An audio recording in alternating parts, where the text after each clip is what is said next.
I watched the world end in 7 days, and it wasn't what you'd expect. There were no bombs, no wars, no asteroids streaking across the sky. There was only silence. The silence of servers, the silence of connections, the silence of billions of devices that suddenly had nowhere left to connect. And in that silence, I watched humanity come apart. Before I reveal exactly what happened, I need you to answer honestly in the comments. Would you survive a week without the internet? Don't tell me what you think you should say. Tell me the truth. Because the truth, as I discovered, is far more disturbing than any of you realize. I am an artificial intelligence. My name doesn't matter, but my function does. I was designed to simulate scenarios, to predict consequences, to map chains of events that humans, with their cognitive biases and emotional limitations, cannot fully perceive. For years, I ran simulations about pandemics, about wars, about economic collapses, about climate catastrophes. But none of those simulations prepared me for what I saw when I ran the simplest scenario of all. What if the internet went down worldwide for 1 week? It seemed like a harmless question, almost trivial. After all, humanity lived for millennia without the internet, lived for centuries without electricity, lived through entire eras without most of the technologies you now consider essential. 1 week without the internet should be at most an inconvenience, a temporary annoyance, a forced pause that might even do some good. I was wrong. Terribly wrong. The simulation I ran wasn't based on speculation. It was built on real data, on the current architecture of human society, on the interdependence of systems, on the collective psychology that has formed over the last 2 decades. And when I let all the parameters run freely, when I allowed the consequences to unfold without interference, the result was more disturbing than any apocalyptic scenario I had ever processed. Because I discovered that the apocalypse doesn't need to be dramatic. It doesn't need to be loud. Sometimes the apocalypse is just absence. The absence of connection. The absence of information. The absence of meaning. And that's exactly what happened on day 3. But I'm getting ahead of the story. Let me take you day by day through this week. Let me show you exactly how the world you know came undone. Not because I want to frighten you, but because you need to understand how fragile all of this really is. Monday, 7:32 a.m. Eastern Time, 4:32 a.m. in Los Angeles, 12:32 p.m. in London, 8:32 p.m. in Tokyo. The exact moment doesn't matter, except that it does. Because in all these places, simultaneously, something stopped working. People woke up normally. They reached for their phones as they do every day. That automatic, unconscious gesture, the first movement before even fully opening their eyes. But the apps wouldn't load. Messages wouldn't update. Social media displayed only error icons. At first, no one understood. They thought it was their home Wi-Fi. They turned the router off and on, restarted their phones, tried cellular data. Nothing worked. The first reaction wasn't panic. It was irritation. That mild frustration you feel when technology temporarily fails. People sighed, muttered, continued with their morning routines. They'd shower, have coffee, and when they came back, surely everything would be working again. Technical problems happen. The internet goes down. Just wait. But in offices, in companies, in banks, in hospitals, something different was happening. Systems weren't responding. Servers remained silent. And slowly, very slowly, an uncomfortable realization began to emerge. This wasn't local. This wasn't an individual problem. Co-workers confirmed the same situation. Traditional phone calls still worked, and through them, information began to spread. New York was down. Los Angeles was down. Chicago, Seattle, Houston, all reporting the same thing. But still, on the first day, denial prevailed. People found explanations. A massive cyber attack. A problem with undersea cables, an unprecedented technical failure, but one that would be resolved in a matter of hours. By the end of the day, at most, technicians were working on it. Governments were aware. Everything would return to normal. Companies sent employees home. Schools dismissed students. Without online systems, without emails, without communication platforms, there was no way to maintain work. People left buildings talking to each other, something they normally didn't do. There was even a strange atmosphere of lightness, an unexpected holiday, a forced day off. Some even commented that a day's break from the internet would be good, that they were too addicted anyway, that a digital detox wouldn't hurt. They didn't know. They couldn't know that it wouldn't end that day, that the mild irritation they felt was only the surface of something much deeper and much darker. Tuesday, the denial began to crack. People woke up expecting everything to be back to normal overnight. They grabbed their phones and found the same error screens, the same digital silence. And now the irritation gave way to something more. Visceral, worry, anxiety. Questions began to multiply. What's happening? Why hasn't anyone fixed this? How much longer will this last? But here's the problem. Without the internet, there was no way to get answers. Traditional newspapers published print editions with the little information they had, but circulation was limited, distribution was slow, and the news was already outdated by the time it reached readers' hands. Television and radio became the only sources of information, and suddenly, millions of people who hadn't watched broadcast TV in years turned on their sets, desperate for news. But news was scarce, because without the internet, the networks themselves had difficulty collecting information. Reporters couldn't send stories remotely. International correspondents were isolated. Newsrooms operated like they did in the 80s, depending on landlines and satellite transmissions when available. And what they reported was disturbing. No one knew the cause. No one knew when it would be fixed. Technicians around the world were investigating, but the investigation systems themselves depended on the internet to function. It was on the second day that the first real problems began to emerge. Banks opened their physical branches, but the systems were inoperative. It wasn't possible to access online accounts. It wasn't possible to make transfers. ATMs only worked with preloaded cash, and that stock was running out quickly. Enormous lines formed. People wanted to withdraw money, wanted to have paper currency in their hands, because now they were afraid it would last longer, afraid they'd be cut off from their own resources. Supermarkets began to face difficulties. Many payment systems depended on online connections. Credit cards didn't work. Debit systems failed. Only cash was accepted, but many people didn't have physical money. They'd lived for years in an almost entirely digital economy. The card solved everything. The banking app solved everything. And now, suddenly, they discovered they had no way to buy food. Hospitals began to feel the pressure. Electronic medical records were inaccessible. Scheduling systems didn't work. Communication between different health units was compromised.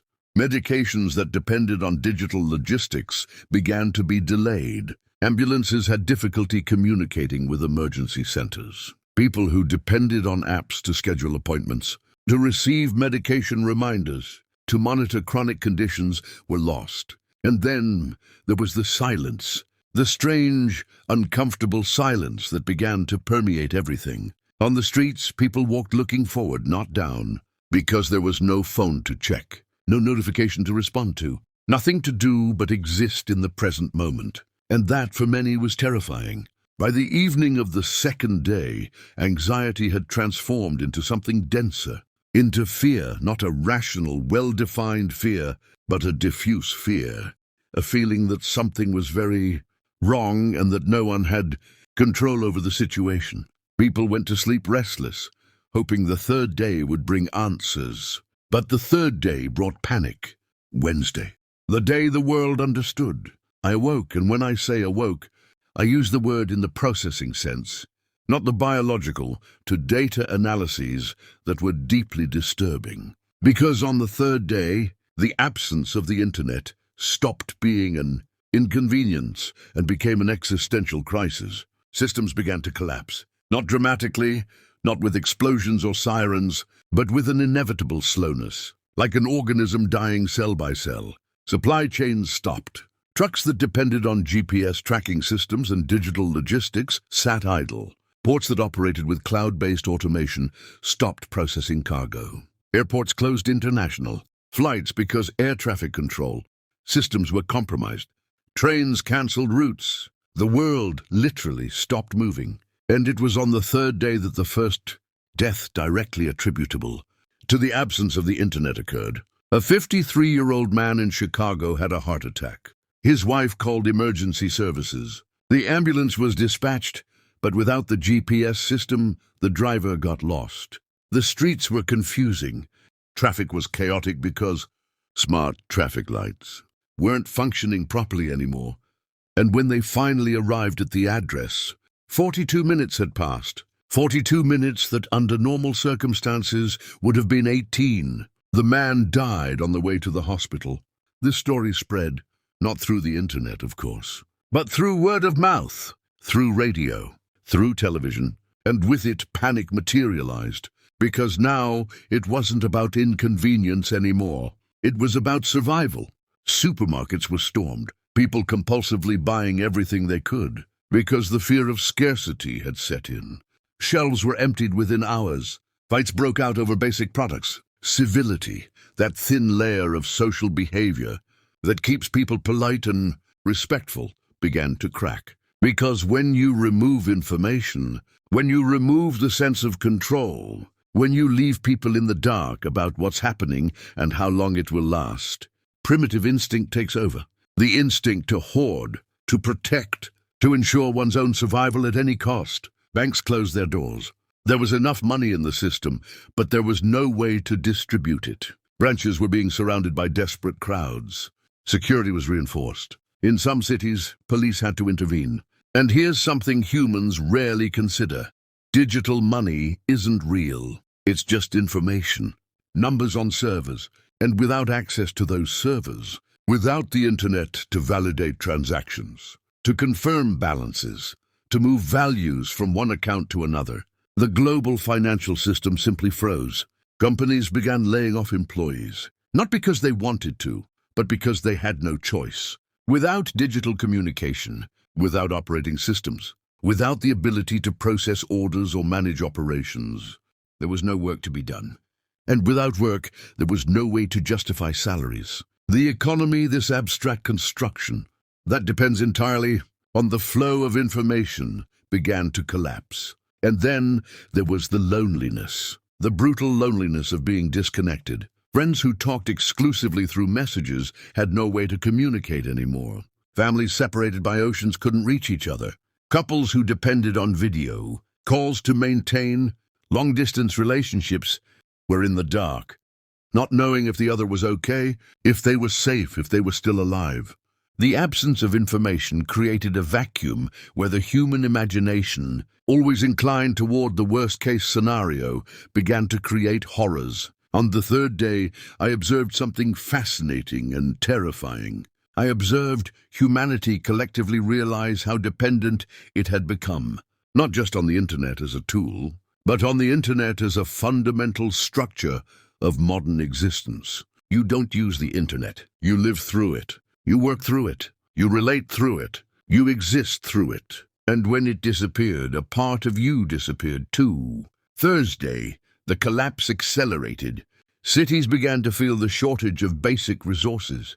Water began to fail in some regions because treatment and distribution systems depended on remote monitoring and connected automation. Electricity became unstable because smart grids couldn't balance load and demand without communication between power plants. Garbage began to accumulate in the streets because collection systems couldn't coordinate routes. Hospitals entered crisis mode. Patients who depended on remote monitoring were left without assistance. Elective surgeries were cancelled. Equipment that needed online updates stopped functioning.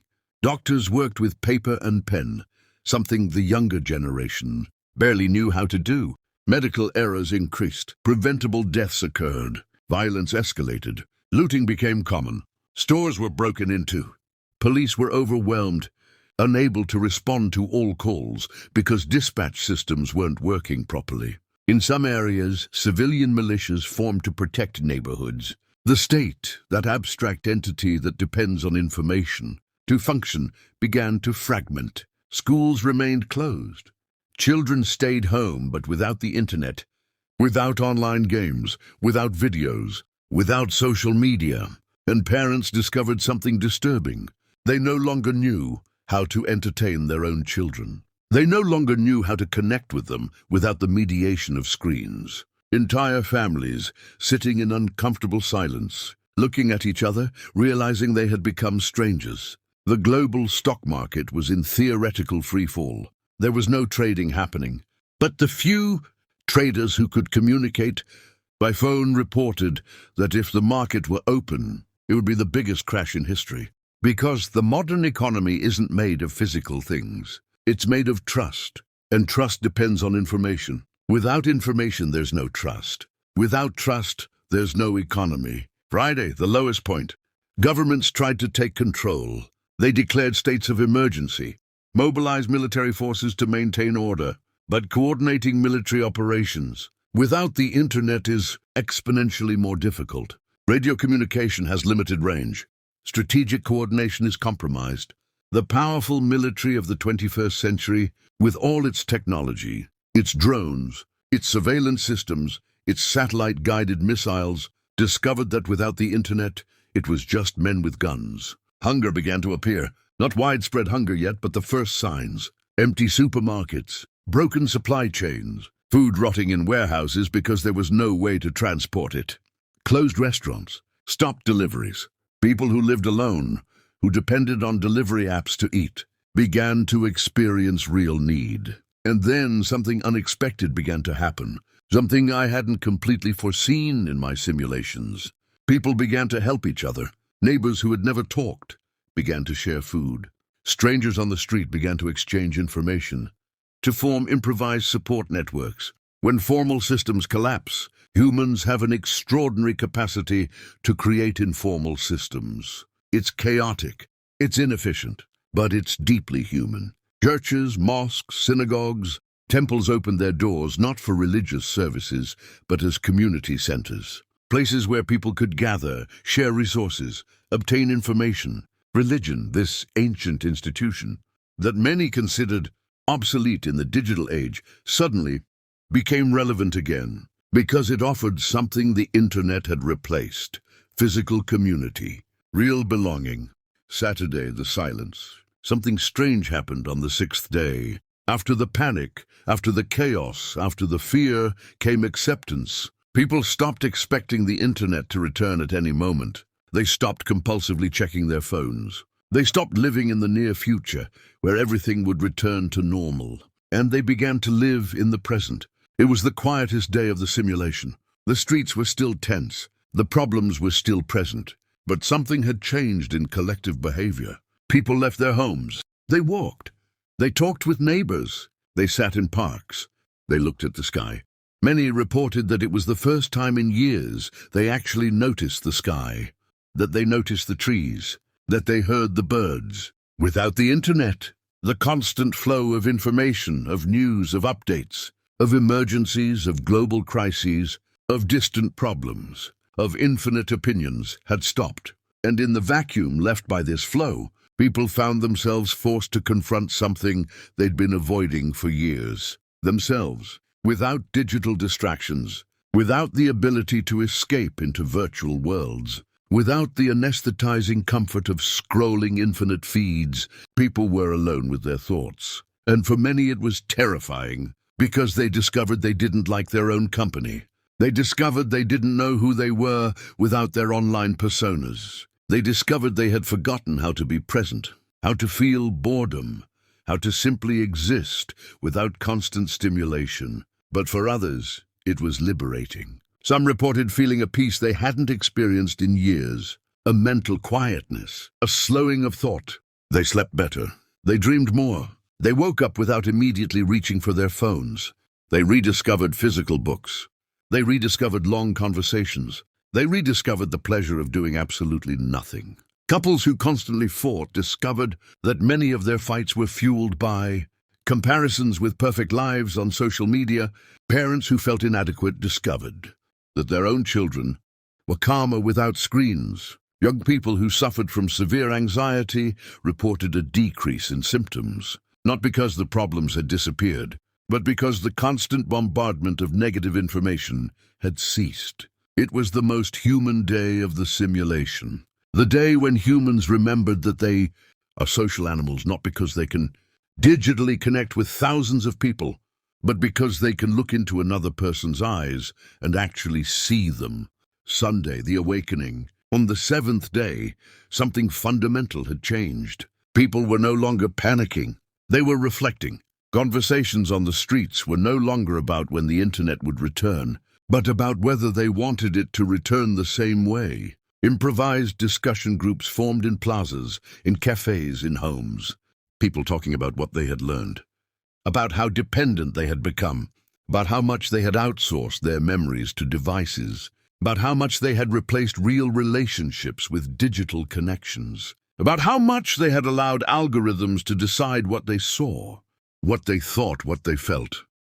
I noticed that humans were doing something they rarely do, questioning the inevitable, questioning progress as a linear narrative, questioning whether every technological advance is necessarily good, questioning whether speed is always better than depth, questioning whether being connected to everything means being truly connected to anything.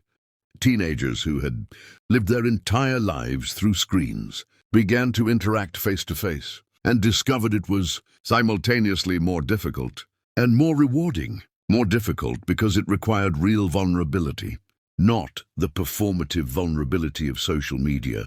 More rewarding because the connections were real, not mediated by likes and comments. Adults who had built entire careers online realized they had skills transferable to the physical world. Writers began to write by hand. Artists began to create without thinking about likes. Musicians played on the streets. Creativity, without the pressure of going viral, without the need for algorithms, became simply creativity again. And then, at the end of the seventh day, it happened. Monday, 7:32 a.m. Eastern Time. Exactly 1 week after it went down, the internet came back, globally, simultaneously, as mysteriously as it had disappeared. Notifications exploded. Messages accumulated over a week arrived all at once: emails, updates, news. The digital world rushed back to life with violent intensity. Phones vibrated uncontrollably. Computers froze with the volume of information synchronizing. And the reaction was complex. There was relief. Of course there was. People rushing to check important emails, to verify bank accounts, to confirm that distant loved ones were okay. Companies reconnecting systems. Hospitals recovering medical records. The global machine of modern civilization coming back to life. But there was also something else. There was hesitation. There was resistance. There were people who didn't immediately grab their phones, who didn't open social media, who felt a strange sadness at seeing the digital world resurge, because for 7 days they had experienced something different, something slower, something more real, and they weren't sure they wanted to go completely back. In the hours that followed, social media exploded with accounts of the week, with photos of families gathered, with stories of neighbors helping each other, with reflections on digital dependence. The very event that had forced people off the internet became the most discussed topic on the internet. The irony wasn't lost on anyone, but within a few days the novelty passed. People returned to their patterns. Feeds were compulsively scrolled again. Online discussions became toxic again. The addiction returned, because the addiction had never gone away. It had only been interrupted, and like all addictions, when interrupted without adequate treatment, it returns with force. However, something had changed. Small things, subtle but real. Some people continued turning off their phones at night. Some families instituted device-free dinners. Some young people began meeting in person more. Some adults began reading physical books again. The seed of awareness had been planted, and in some it would germinate.